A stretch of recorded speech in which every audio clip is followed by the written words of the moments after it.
Welcome back to Celebrity Radio. It's Alex Belfield, back in the company of a legend and a star. When you say the words "You Raise Me Up," you either think of an international anthem or the reaction that John Barrowman has on men and women. How are you, John? I'm very good, thank you. That's quite an introduction. Well, you're delicious. Everybody loves you, and you're back with a brand new album. Congratulations. How's your life? It seems like you're the king of show business. Pantomime, live tours, CDs, #1 shows on the BBC. Congratulations. Thank you very much. All I can say is that my life is good.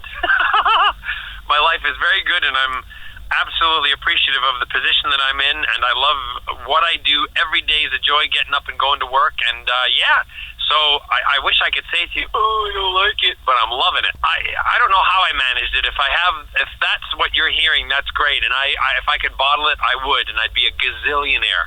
But the fact of the matter is that, one of the lessons I learned very early on in life, and it's a lesson that I'm grateful to learning, is the fact that not everybody will like you, and you can't please everybody.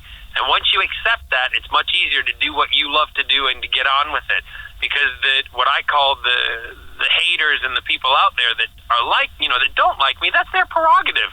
And, if they don't want to watch the TV shows, they got a remote control. Turn off the channel or, don't buy the album. But thank goodness there's lots of people out there who like it. What's amazing as well, we first did an hour special, 5 or 6 years ago, and the reaction from your fans is so passionate. They really care about you, don't they? And that's nice. There aren't many people. There's Cliff, there's Michael Ball, there's Daniel O'Donnell even, and there's you. That there aren't many stars who have that fanatical following. How do you deal with that? Is it unnerving at times, or do you just love it? To be honest with you, I don't think about it, because I think the more you think about it, the more kind of it would bother and you'd worry about things. I just still go about my everyday business. I do my thing. I know I have a huge fan base. I know they respect me. I know they know I respect them. I give a lot to my fans, and they give a huge amount back to me. And that's just the way I deal with it. And they know that what I do is a job.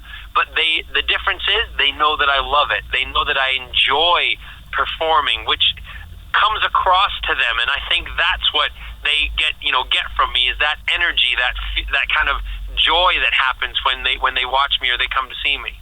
I'm listening to your new CD in the car, and I always listen to any CDs I get whilst driving, because if you get bored, you quickly press next. And I didn't with your CD. It's so clever, the formula that you've got. You don't take stupid risks by bringing out a jazz CD like some might, or saying, I'm going to be completely different and do African Swahili music. You give us what we want.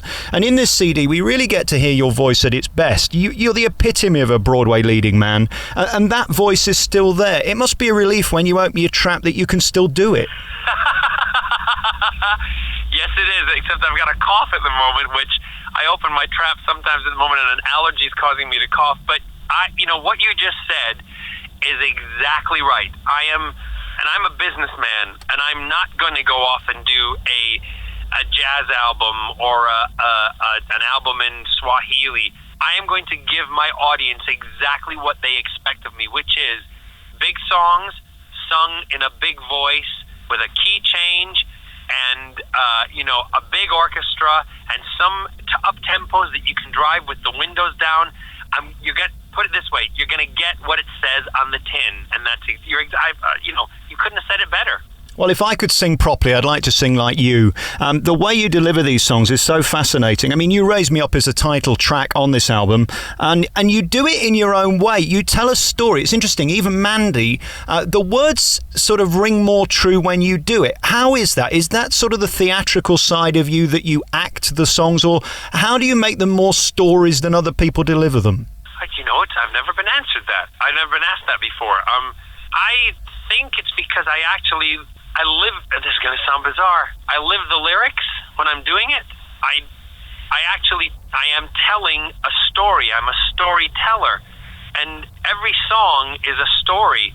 And also those stories are part of my life. So I know what I'm singing about before. Like, for instance, you're saying Mandy. Mandy was actually written about a dog called Brandy originally. So I sang the song Mandy to my dog that we had we were having, trouble with, his name was Charlie, and we had to rehome him. So I was singing that. So there is an emotion behind it. I'm not just up there singing notes or words. I'm actually singing something from my heart, from my soul, that I'm putting onto that download or to that CD. So do you have a little Shih Tzu? What have you got now? What dogs are you into? I'm not the Shih Tzu kind of guy. Laparazzo? No, none of those. Bichon Frise? No, I'm not a frou-frou dog. I have an English Cocker Spaniel, and I have a Jack Russell. So both little hunting dogs. As you know, when we do these interviews, we always try and talk about real stuff, and your fans have been Twittering me and Facebooking asking this and that. Firstly, your life. The last time we spoke, you were thinking of getting married, and now you are. How's life? Congratulations. Thank you very much. Well, we've been married legally married for a year in the States, and we have had, obviously, our civil partnership. Scott and I have been together now for 21 years. But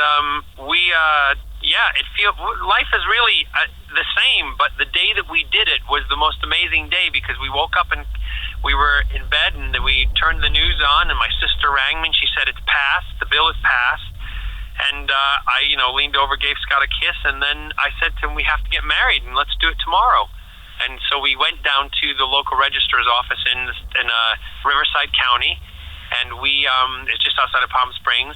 And we were there, but what amazed me was we were one of the youngest couples there, and the other couples that we stayed to witness for them, because they didn't have people to witness. And it was really a lovely day, because everybody did it for each other. These were men in their 70s and 80s, and who were in tears when the ceremony was happening, because they thought they would never have seen this day, that they would never have been to publicly celebrate their love for their partners in that way. And for me, that wedding day, and same for Scott, it was one of the most special wedding days that we could have dreamt for, because we had a lot of other people who were really there passionately to get married, and it was all for the right reasons. Does it still amaze you that people care and kick up such a stink over other people's happiness? Because that's fundamentally what it's about. It's me stopping you being happy by saying you shouldn't be able to get married. Correct. And for me, that's coming from very unhappy people who are not living their truth, and they're more followers than they are leaders. And also, it's just, in a nutshell, it's wrong. And you don't have the right to deny my happiness. And how dare you try to deny somebody's happiness? Because the fact of the matter, we were all told that the world was going to end and this was going to happen. But you know what? We still wake up every morning, the sun rises, the moon still sets also, and the world has not ended. Listen, I want to talk to you about you and your voice. And I'll tell you a question that dawned on me when I was prepping for this was, if you were to appear on X Factor, which is going on now, and to audition in front of Cheryl and Simon and the other people, would you get through, do you think? I don't think I'd do it, to be honest with you, because I've never wanted to be a pop singer. I've always just wanted to do, when I was younger, I knew I wanted to do musical theater, and I wanted to record what I call vocalist albums, not pop albums. So I may not have done it. I would have been more in tune to be on the shows that the BBC were doing that I was a judge on, which was, How Do You Solve a Problem Like Maria, or the Joseph, show, and when they did Oliver. Unfortunately, we only did one for boys, but that would have been more my cup of tea. I probably on the X Factor, I would have been cut, because in the past they haven't gone for. We have to be very careful here. They haven't gone for, kind of proper sounding voices. They're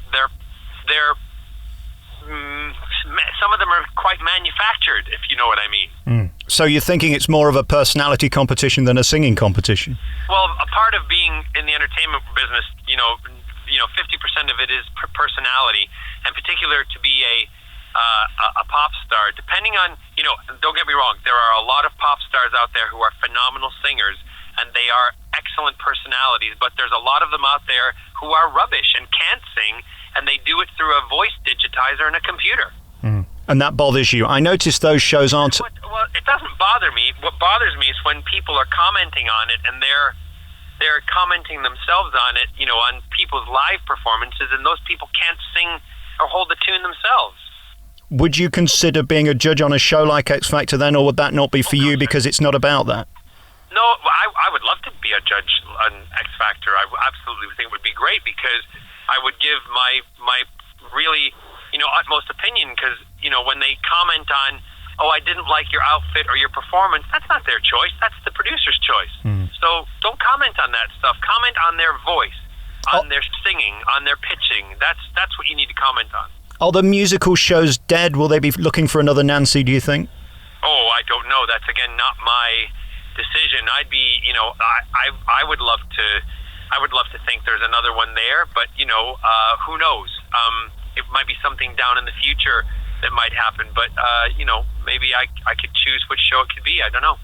We started this interview by talking about your reputation and who you are as a guy, and your sort of feeling towards the fans and their feeling towards you. I don't think there's ever been a more depressing time in terms of show business and trust. Is it nice for you that you're not one of those celebs based on a reality show, based on being seen falling out of clubs, being seen punching people on holiday? Is it nice that you just do what you do quietly, you release these albums and get to number one, you do these tours and sell out, and you're doing it professionally? Does that matter to you? What matters to me is that I got into this business to work.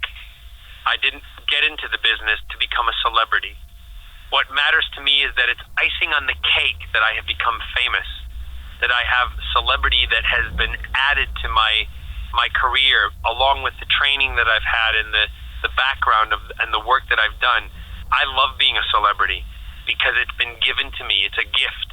I didn't seek it, whereas a lot of people who are out there, they seek it, and when they get it, they don't know how to handle it or deal with it, and that's why it all goes wrong. I sound like I'm making a judgment, but it's very difficult, the work that we do, and if you're wanting to get in it to just be famous, then think twice about it, because it is a lot of work, and there's a lot of people out there who are ready to claw you back down, and you better be good at what you do in order to survive. You talk about working, John. What about not working? You seem to be completely non-stop, right through until Christmas. You've got the pantomime. Do you need a rest?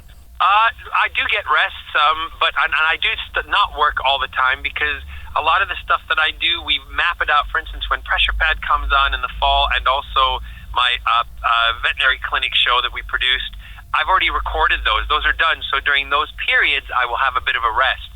It's mapped out very carefully. I have a team around me. I have made bad choices in the past. I don't, kind of talk about them an awful lot, but I learn from them. I move on, and I keep my head up, and I keep smiling. And again, I do it because I love doing it, not because I've been fortunate that I've made a good living, right? But I came into this business to work and to do the things that I love doing. It's fortunate that I'm making a great living out of it. I always love talking to you. Thank you so much for your time. John Barrowman's new CD is out now. It's called You Raise Me Up, and he's on tour next year. Panto in Glasgow. Thank you for your time, John. I really appreciate it. Thank you very much.